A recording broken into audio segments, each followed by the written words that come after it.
அன்பிற்கினிய தமிழ் சொந்தங்கள் அனைவருக்கும் வணக்கம். கடந்த சில வாரங்களாக சமூக வலைதளங்கள்ல அண்ணன் யாருடன் கூட்டணி வைக்க போகிறார், அண்ணன் தம்பியுடன் கூட்டணி வைக்க போகிறார், அண்ணன் கூட்டணிக்கு தம்பியை அழைத்தார், அண்ணன் தம்பிக்காக விருந்து சமைத்தார், அதுவும் பிடித்த விருந்தை சமைத்தார், தம்பி நோ சொல்வாரா இல்லை எஸ் சொல்வாரா, ரகசியமாக கருப்பு கலர் டின்ட் காரில் தம்பியை சந்தித்தார், கூட்டணி கிட்டத்தட்ட உறுதியாகிவிட்டது, இல்லை இல்லை அண்ணன் தன்னுடைய சித்தப்பாவான எடப்பாடியிடமே கூட்டணிக்கு போவார், இல்லை இல்லை தன்னுடைய தாய் கழகமான அந்த பூக்கட்சியோடவே கூட்டணி வைப்பார். இப்படி பல கருத்துக்கள் சமூக வலைதளங்கள்ல ஏடாகூடமா போய்கே இருக்கு. இது உண்மையா இல்லையா, உண்மையே ஒரு கூட்டணி பேச்சுவார்த்தை நடத்தினாரா அப்படின்ற இந்த விஷயத்தை தான் இன்னைக்கு நாம சமூக வலைதளங்கள்ல இந்த இடத்துல நம்ம இன்னைக்கு பார்க்க போறோம்.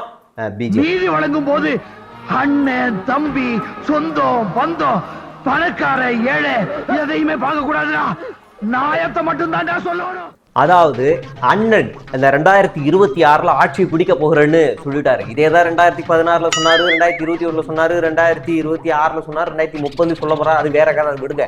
ஆனால் கூட்டணி உறுதியா இல்லையா, இந்த தேர்தலில் அண்ணன் கைகோப்பாரா இல்லையா அப்படின்ற மிகப்பெரிய ஒரு கேள்வி சமூக வலைதளங்கள் மட்டும் இல்ல தம்பிகளிடமே கூட எழுந்திருக்கு அப்படின்னு சொல்லலாம். இந்த நேரத்துல தம்பிகளுடைய எண்ணம் என்ன அப்படின்னா, புதுச்சேரி வெற்றி கழகத்தினோட நம்ம கூட்டணி வச்சா நமக்கு ஒரு நல்லது கிடைக்கும் அப்படின்றது எதிர்பார்ப்பா இருக்கு. ஆனா அண்ணனுக்கு இருக்கக்கூடிய அந்த ஈகோ பிரச்சனை என்னவா இருக்குன்னா தடுத்துக்கிட்டே இருக்கு.